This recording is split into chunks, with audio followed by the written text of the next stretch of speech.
Hi everyone, my name is Hess. I am an elementary school art teacher at Charter School of Newcastle in Delaware.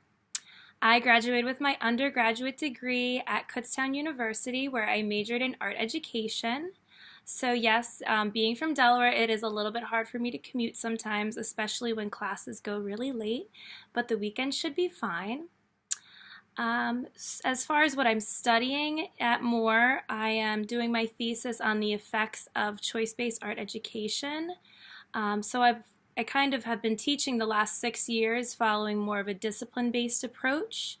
And I've noticed that I've started to shift the way I assess my students. I teach elementary school, by the way. I don't know if I mentioned that, K to 4.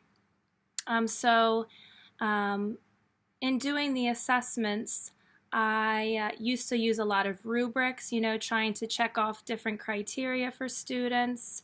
In my classroom, I have a really large poster that has sort of like a checklist, creative, neat, colorful, complete. Those are some of the things that I look for when students are handing in their final projects. I like to do a lot of checks for understanding throughout the class and at the end of class, which involve doing turn and talks. So if we're doing, a little discussion about some artists, for example, right now we're doing a lesson on Keith Haring and the whole controversy of him, doing graffiti and then having to kind of like sneak around the subway to get his artwork out there kind of interests the students a little bit. So we have a, turn and talk discussion about, artists and taking risks and, how to identify artistic styles, because obviously when you look at Keith Haring's artwork, wherever it would be, a person who knows a lot about art would definitely be able to identify Keith Haring's artwork. So that would be a really cool turn and talk discussion, and then I would call on a few groups to share out what their partner said or what the group kind of came up with.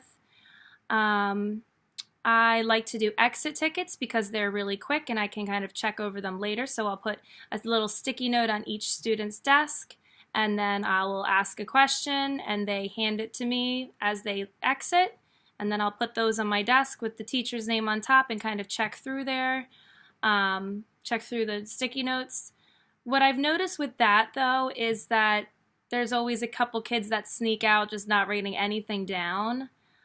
So this class would definitely be beneficial to me in kind of helping me come up with assessment strategies for a large group of students, since I teach, about 500 throughout the whole week. Now that I've switched to a choice-based assessment, I've created these little journals. So I do a lot of assessment through journaling.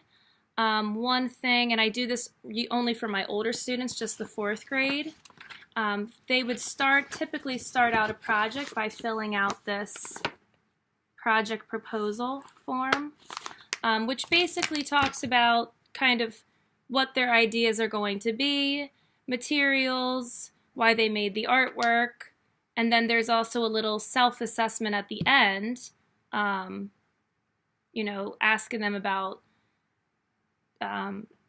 their responsibility coming up with the project, engagement, their cooperation, and reflection. And then at the end of their project, they would fill out the end of the assessment form, which has a whole entire checklist. So then first they would go through it, and it just talks about level of difficulty. It talks about what kind of attitude that they had during the project. Did they take any risks while they were working on their project? Were they persevering? It talks about effort, focus, even social I have in here. Did they work alone or did they work in groups? So that's really quick. They circle, what they thought, and then I can go back and look at it and circle maybe what I thought. And that's, to me, is a little bit more fair coming up with a grade, because it gives the students a little bit more input as far as assessment. So I really like doing that a lot better, but I'm looking forward to learning some more assessment strategies in this course. See ya.